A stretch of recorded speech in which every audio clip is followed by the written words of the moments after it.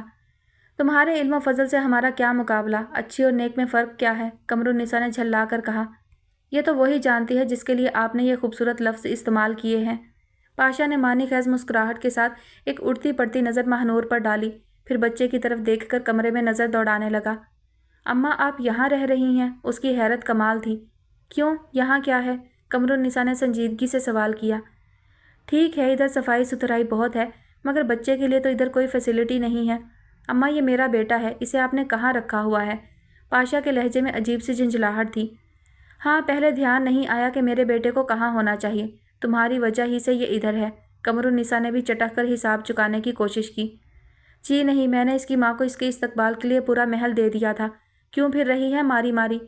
پاشا ترکی بترکی بولا۔ اس جیل کو محل کہہ رہے ہو جہاں تمہاری ماں بھی نہیں جا سکتی تھی؟ اس وقت کیا کہوں تم سے؟ قمر النساء نے خود پر قابو رکھنے کی ممکنہ کوشش کی، مبادا کوئی بدمزگی ہو جائے۔ اماں، عورتوں کو تو عادت ہوتی ہے لانگ سٹوری کھینچنے کی، بندے کو سب کچھ ملا ہوا ہو پھر بھی رو رہا ہو تو یہی کہا جا سکتا ہے کہ عادت سے مجبور ہے۔ اتنے نوکر تھے وہاں، کوئی بھی کام نہیں رک سکتا تھا۔ پاشا نے لاپرواہی سے جواب دیا۔ اماں چھوڑیں وہ باتیں، یہ بتائیں کہ اس کا نام کیا رکھا ہے؟ اس مرتبہ پاشا نے پرشوق نظروں سے بچے کا چہرہ دیکھا۔ نام تو تم بتاؤ، کہو گے تو تمہاری بہنوں سے مشورہ کر کے رکھ لیتے ہیں، جیسا تم کہو، قمرالنساء نے کہا۔ نہیں، اس کا نام میں خود رکھوں گا، سوچ کر بتا دوں گا۔ آپ یہ بتائیے کہ چل رہی ہیں گھر؟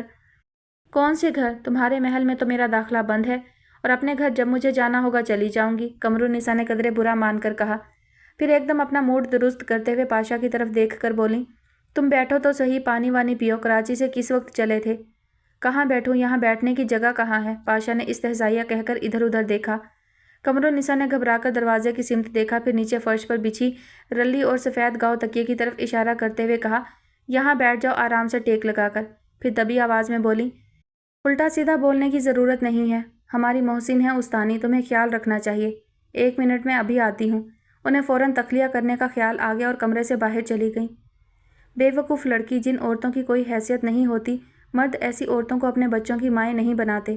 مجھ سے جھگڑنے ضد کرنے کا کیا نتیجہ نکلا؟ جنگل بیابان میں پڑی ہو، کتنی مشکل زندگی ہے یہاں کی۔ چلو اٹھو، میرا بچہ ایسی جگہ نہیں رہے گا جہاں لوگ پانی کے لیے بارش کی دعا کریں۔ اٹھو، شاباش، ہم یہاں بہت سکون سے رہ رہے ہیں، آپ ٹینس نہ ہو، وہ مزید بولی۔ تمہیں تو خیر عادت ہوگی، میں تو اماں کی بات کر رہا ہوں۔ پاشا بچے کا چہرہ بغور دیکھ کر کہہ رہا تھا۔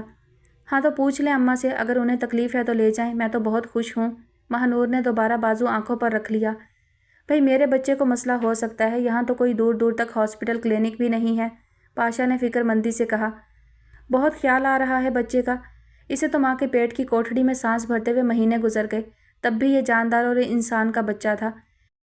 اتنی تنگ کی اس کی ماں پر زندگی کہ اللہ کی ذات پر یقین نہ ہوتا تو خودکشی بھی کر سکتی تھی، ایک ساتھ 2 جانوں کا زیاں۔ کیا زندگی تنگ کی ہوئی تھی، اس گھر میں ہوا نہیں آتی تھی، کھانے پینے کو نہیں تھا، پاشا نے چڑے ہوئے انداز میں کہا۔ جب ذہن رسیوں سے جکڑا ہوا محسوس ہو تو ہوا سے خمسہ کام نہیں کرتے، ماہنور نے بھی تلخی سے جواب دیا۔ یہ تو مجھے پتا ہے، تم بہت ناشکری لڑکی ہو، ہر لحاظ سے فٹ شوہر، صرف میرا شوہر نہیں، نہ جانے کس کس کا، ماہنور نے بھڑک کر اس کی بات کاٹ دی۔ بے وقوف لڑکی، انتہائی احمق، اگر میں کس کس کا شوہر ہوتا تو اس وقت میرے 15-20 بچے تو شہر میں موجود ہوتے۔ مرد خواہ کتنا ہی کرپٹ ہو، اولاد کے لیے ماں کوالٹی کی چاہتا ہے۔ تجھے اپنے سر پر بٹھایا ہے میری جان۔ پاشا کا لہجہ ہی بدل گیا۔ وہ سوکنے کون ہے جو تمہاری موجودگی میں مجھ پر حکم چلانے کی کوشش کرتی ہیں، تم پر اپنا حق جتاتی ہیں؟ ماہنور کو اس کے سفید جھوٹ پر بلا کا غصہ آ گیا۔ ارے وہ ایک دوسرے کی سوکنے ہیں، تیری نہیں، میری جان کے عذاب، میرے سر کی بلا۔ پاشا کا انداز ہی بدلا ہوا تھا۔ اس نے یہ کہہ کر بچے کو چوم لیا۔ یار تجھے کیا پتا بیوی بچہ دینے کے بعد کیا قیامت لگتی ہے، کیوں جان جلا رہی ہے ان بازاری عورتوں کا ذکر کر کے؟ اور کوئی بات نہیں تیرے پاس؟ پاشا مسکراہٹ دبا کر یوں کہہ رہا تھا گویا گزرے کسی واقعے کی کوئی حیثیت نہیں۔ ان عورتوں کی وجہ سے میں نے تمہیں ٹھکرا دیا، ہاتھ آئی نعمتوں کو ٹھکرا دیا، اور تم سمجھتے ہو کوئی بات ہی نہیں؟ ابھی تک زخموں سے خون رس رہا ہے، میرا صبر پڑے گا ان چڑیلوں پر، ایڈز ہوگا انہیں، کسی بے بس انسان کی بددعا کبھی رائگاں نہیں جاتی۔ ماہنور کی آواز آنسوؤں میں ڈوب گئی۔ تیری یہی ادائیں دیکھنے کے لیے تو وہ بلائیں سر چپکائی ہوئی ہیں، ورنہ ان میں زور کیا ہے؟ ان سے اچھی تو وہ فقیرنیاں ہیں جو عبداللہ شاہ غازی کے مزار پر کٹورے لیے کھڑی ہوتی ہیں۔ ماہنور اس کے لہجے پر بری طرح چونک پڑی۔ اس نے آنسوؤں کی دھند ہٹا کر پاشا کا چہرہ دیکھنے کی کوشش کی۔ حد ہو گئی خود غرضی کی، یعنی اپنی کسی نفسیاتی تسکین کے لیے ایک پورے کا پورا زندہ سالم انسان استعمال کرنا، پھر اس پر کوئی شرمندگی بھی نہیں۔